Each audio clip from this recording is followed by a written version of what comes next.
With Julia Irene Kauffman, there's an undeniable zest, an energy that's palpable. You see it when you look into her eyes. There is also, and everybody who knows Julia knows this, a sense of grit to get things done. Julia's involvement is just immense in Kansas City, with the symphony, with the lyric, with the ballet, certainly with the Nelson Atkins Museum, the Negro Leagues Baseball and Education Research Center, the Women's Heart Center at St. Luke's, and the Heart of America Council, the Boy Scouts of America. She's seemingly everywhere with heart.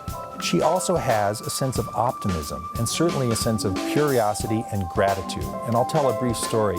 We know that the Kauffman Center opened on a Friday evening, and there were pre-events, and then there was the concert, and then there was a reception afterwards and a dinner afterwards. And the next Saturday, there was the same thing that happened. On that Sunday afternoon, after all of those events and what must have been an exhausting pace, she spent the entire day in the lobby welcoming Kansas City to our hall. 55,000 people on a damp day. She was there in her royal blue blazer, matching her eyes, shaking everybody's hand, saying thank you for standing in line, welcome to the Kauffman Center.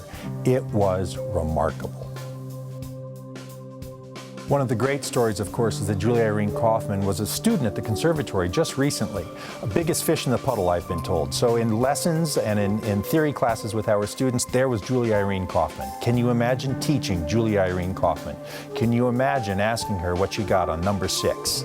So I think there's an opportunity there for all of us to see that the greats keep learning. They keep growing. They're always students of the arts and students of what's possible. Julia Irene Kauffman sees things others can't see, and she does things others won't do. This is a dream made manifest, and at every step in the hall, and every step in this concert hall, and every step in the Muriel McBrien Kauffman Theater, we see what's possible when people have a true vision. The Kauffman Center for the Performing Arts is a visionary space. People come here and they see it immediately. And then when they hear the music in both of the halls, in Helzberg Hall and Muriel McBrien Kauffman Theater, they sense it. This is a 21st century space for the arts.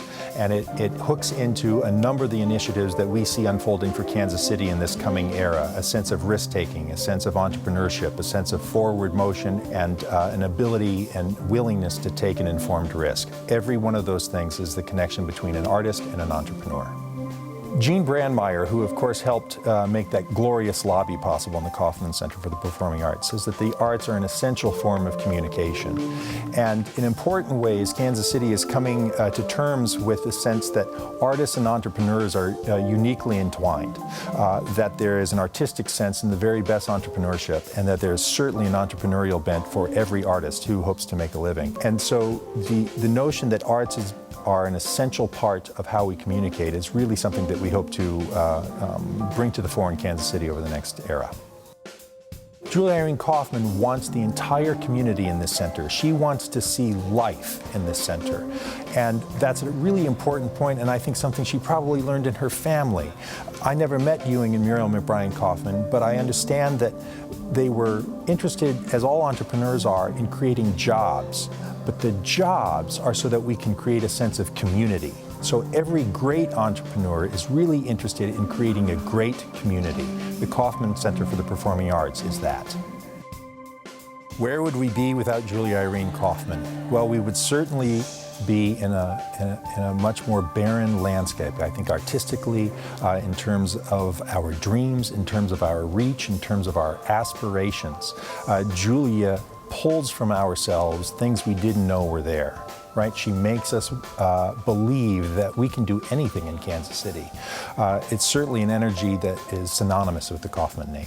Without question, we are eternally grateful to Julia Irene Kauffman. What is transpiring here will shape Kansas City for a century. And we are so thankful that she is placing such a jewel in the service of our community, in the service of UMKC students, in the service really of America.